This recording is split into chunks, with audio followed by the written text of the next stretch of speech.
My name is Carl Hinder, and you are listening to the Salon Help Good to Go podcast, the podcast for salon and spa owners who are looking to grow. The only thing stopping you is you. Welcome to episode 10, Who's in Control? Indeed, who's in control, you or the client? Who's in control of your business? Now, this is a really important question, and the answer is usually very, very interesting. Now, when I see a salon underperforming, I always ask this question. I ask this question of the salon owners, and the answer is nearly always the same. Why are you underperforming? And it's nearly always because the clients run the business. Now, the salon owners don't tell me that. We kind of dive into that with the next few questions. But if it's not the salon owner, then it's likely to be your staff. So if your business isn't getting anywhere near its potential, have a look at who is actually running your business. Is it your clients or is it your staff? Because if you're performing at a high level, the chances are it's you that's in control. So the easiest way to know if your clients are in control of your business is to ask yourself this question. And this is the crux of the podcast. Do you find yourself agreeing with the client? Agreeing a lot with the client about their views and their principles about your business, and more about their views and principles surrounding things like money. If you do, I promise you, there's a clue. There's a big, big clue there that if you find yourself agreeing with the client, they are running your business. And that's the purpose of this podcast, right? It comes out to you on a Sunday evening so that you can start your week right. You can kickstart the way you think about what you're doing. Now, let's go back to the essence of this. Is your client running your business? One of the ways you can tell, apart from, you're always agreeing with a client in terms of their principles about money in particular, is have a look at some of the posts that I do. So I'm big into celebrating my clients. So if someone's just smashed their sales targets or their retail targets, the chances are I'll probably publish it with their permission, of course, because I think we should always be celebrating the good things. Now, unless you are one of my clients, how are you feeling about that? How do you feel when someone else is showing how successful they can be? Don't forget, they've got the same circumstances as you. They've got recession and interest rates and high fuel prices and all those kinds of things, yet they are smashing their sales out of the park. So when you see one of my ads, how do you kind of feel? It's not an ad, by the way, it's a post, right? How do you feel? Do you say, wow, that's amazing. How do I become like that? Do you say, that's impossible because of my circumstances? Well, either way, it means that they are being currently more successful than you are. Now, that could be because I'm coaching them, of course, but also because they are not allowing the client to take control of their business. So you've got to start to think about, well, really what's happening, and not only what is happening, why is it happening? So let's take a look at maybe one or two examples. One of them is rebooking. So do you use an online booking system? Now, you might think this is great. Carl, we got to get with the times. It's modern. It's easy for the client. And I agree with all of those things. However, an online booking system that allows people to book when they want is giving control to them. Now, this is a super common issue. We hand over control to the client. So they decide when they want to come to you. Now, I did warn you at the beginning that you are handing over control to your client, and then you know if it's going wrong when you agree with them. So if at the moment you're kind of disagreeing with me and you're agreeing with them that this is a facility that they should have, deserve to have, or maybe it's just something that's easier for you, I promise you this could be damaging your business. And for the record, for all my kind of software friends out there, I'm not anti-software. I'm actually very, very, very pro-software, and I'm also pro-booking system. What I'm also pro, though, is salon control, okay? So we should have the system, but we have to take back control. So let's investigate a little bit more. We might be providing this facility because it's easier for the client, and that's kind of noble.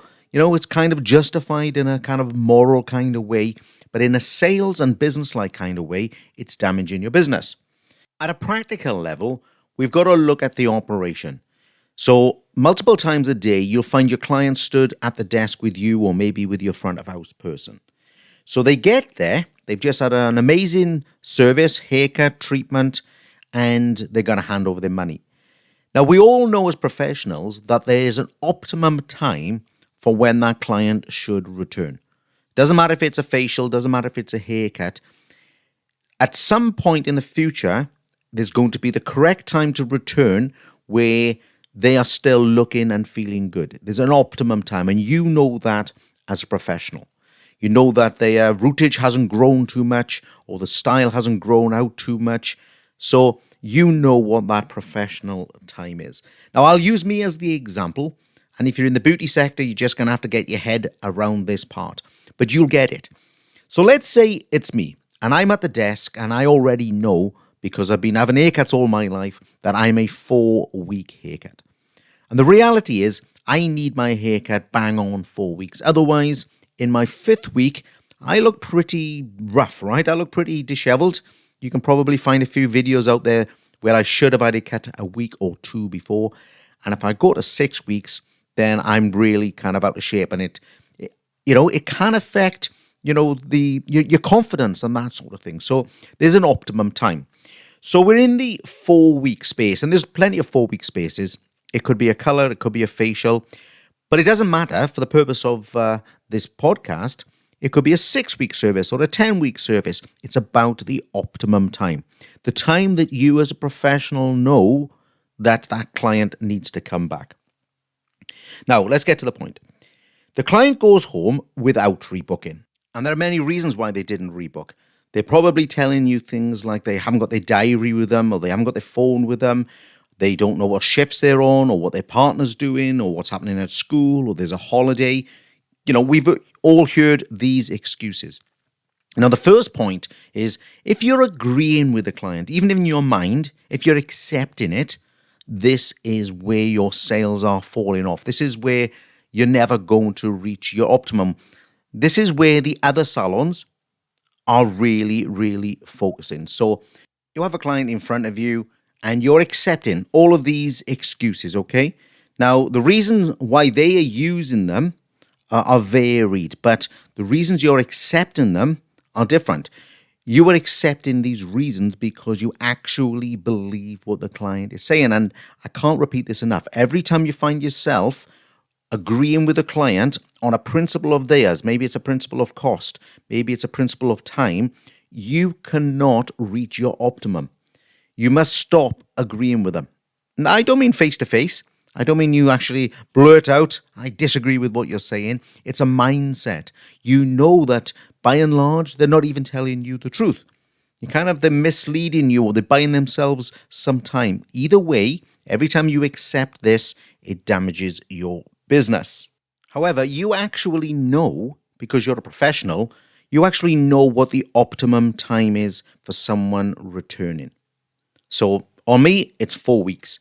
So when I come to your hairdressers or your barbershop, you should be booking me for 4 weeks' time so that I, maintain my look, so I look my best, right? Now, there's a reason why you're not doing this, apart from you're believing what the client says. The other reason is because, especially if you've got a larger team, you're probably all thinking this. You think that as long as I return, that is the objective. It doesn't really matter how often I come back, as long as I come back. As long as I demonstrate my loyalty to you, then that reinforces your kind of ego, if you like, because if Carl returns at the right time, or if Carl just returns at all, that means I must have done a good job because he keeps coming here. He doesn't go somewhere else in between.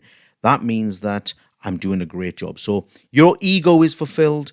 Your basic understanding of business is fulfilled, not your kind of proper understanding, as I'm going to explain to you in a moment.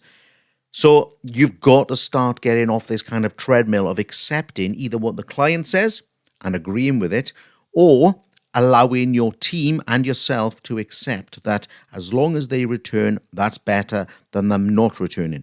Well, I kind of agree with that principle, but getting them to return at the optimum time is not only better for you, but more importantly, better for them.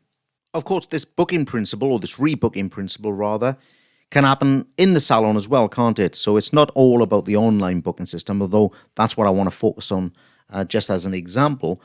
Of course, the client could be stood in front of you. You maybe have just done a cut or a color, or it doesn't matter, any kind of treatment that needs a return. And they say, yeah, book me in for 6 weeks' time. Well, unless they are the professional, how do they know it's 6 weeks' time? Maybe you've trained them that it's 6 weeks' time. But if you believe that it's 3 weeks or 4 weeks or 5 weeks, then it's 3 weeks or 4 weeks or 5 weeks. And you have to express your level of professionalism.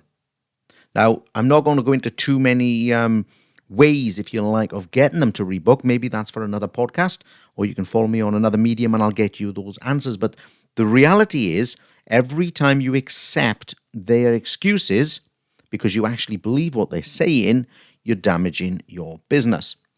Now, when this client gets home and they've had their haircut, let's say it's me, by the way. Yeah, let's do me, right?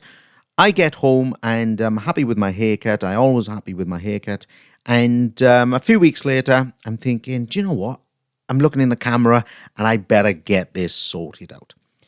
Now, let's say I do that on my 4th week, because in my 4th week, I'm still looking okay.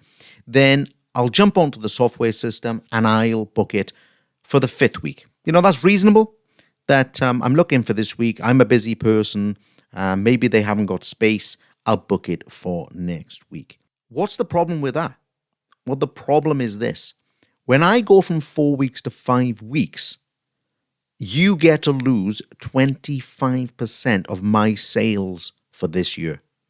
So if you've got a business and you're looking around, you're thinking, well, I've got a lot of white space on my computer, or I've got a new member of staff who isn't getting filled, or I'm not as busy as I used to be. This is going to be the key reason. And this is the thing that all of those salons that I post about saying, look how well they've done, they have fixed this. They have taken control back. So you get to lose 25% of my trade just by allowing me to do whatever I want, because it suits you, because it's easy, or because you believe what the client is saying. Now, it could be worse than that. Maybe I don't realize until my 5th week that I look a bit scruffy. So what will I do? I'll book for the 6th week, which means you get to see me 50% less times this year. Just think about this as a facial, guys. Just think about it as a color, an all-over color. It doesn't really matter. Get the idea for your business. Imagine you could phone me up and say, Carl, could you get me 25 to 50% more clients in one day with no costs, no marketing, no social media, no training, apart from listening to this podcast? You would take my arm off. Surely that any business that wants to grow would want 25 to 50% more business for themselves. So that is where you're damaging your business. And it's all stemmed back from you believing what the client's saying, like they don't know what their shifts are, or they don't know what they're doing in 4 weeks. Or maybe they are actually telling you about their money problems. Maybe they're at the till or at the front of house and saying, oh, I can't afford that at the moment. And you're in acceptance of that, mainly because that's how you see your life. Yeah, if you're projecting at the moment, maybe onto them, maybe during the haircut or the treatment, that, things are tough, aren't they? Interest rates have gone up again, or fuel prices have gone up again, or all those kinds of things. And you're kind of undermining each other. When they give you the money excuse, you are going to, I was going to say buy it, but that doesn't sound right. You're going to accept it, right? You're going to actually think to yourself, well, yeah, I've just been talking negatively about money. I know in my personal life, things are not so easy. Therefore, this client may be in the same position. I'm going to accept what they say. So that might mean actually at the front of house, we don't book them in at the right time. We go, yeah, no problem. Or maybe we actually just say, give us a call or jump online and do it when you're ready. And that is the biggest and most damaging thing you can do to your business. So I hope you're starting to see that if you keep agreeing with clients, now mainly in your mind, your business is never going to reach its potential. And there's lots and lots of examples of this. By the way, If you do need training on this, because I'm giving you the problem to deal with, if you need the answers, if we need to talk through what you actually need to do with the client, then drop me a line and we can put some sessions together. But let's look at another example. So another example would be, say, retailing. Now that's a good one for you. Products that we try to sell, maybe we get to the front of house and we've got the products. What's a common excuse? Okay, obviously we've got the money thing, which we usually just accept. So that means you're just agreeing with a client. Maybe they say, oh, I've got no money. And you say, okay. Okay, and in the back of your mind, you're agreeing with them. You're thinking, yeah, money's hard to come by and it's not as important as the service, etc. Again, if you want retail training, drop me a line. However, what about when they say things like, I don't know, I've got this stuff already. I've got something like this at home. I've got plenty at home at the moment. I got some in the bathroom. I want to use that at first. That kind of thing. Do you just say, yep, that's okay, or do you challenge the client? Why don't you challenge the client? Why don't you say to them something like, what kind of brand have you got at the moment? Is it actually in date? Will it actually do the job that we've discussed today? How much have you got? How long is it going to last you? I know none of you actually do those things. You just say, no problem. When you finish using that, we'll get you this. Or maybe next time. Maybe they're using that word. They like that word, don't they? Yeah, next time I'll get that. And you say, yes, I agree with you. And that's where your problem is, guys. You're agreeing with a client. There's so many areas that this happens. Now, I know some of you are now going to be defending your position. You're going to be saying, well, Carl, what do you want me to do? I can't be pushy, or the client really has got no money. This is the difference. This is the difference, guys, between the successful salons that are growing their sales and you who are maybe plateauing, maybe you're going backwards, maybe you've got no money in your bank account at the end of the month. When you're allowing the client to take control of rebooking or retailing or any area, you're never going to, reach your potential. And it's all down to you. And that's all for this week. Thank you for joining me on the Salon Help Good to Go podcast. Now, please go into the show notes, subscribe, leave me a review, and please share with other people in the industry so that we can all have a great start to our week. Take care, guys. I'll catch you on the next episode.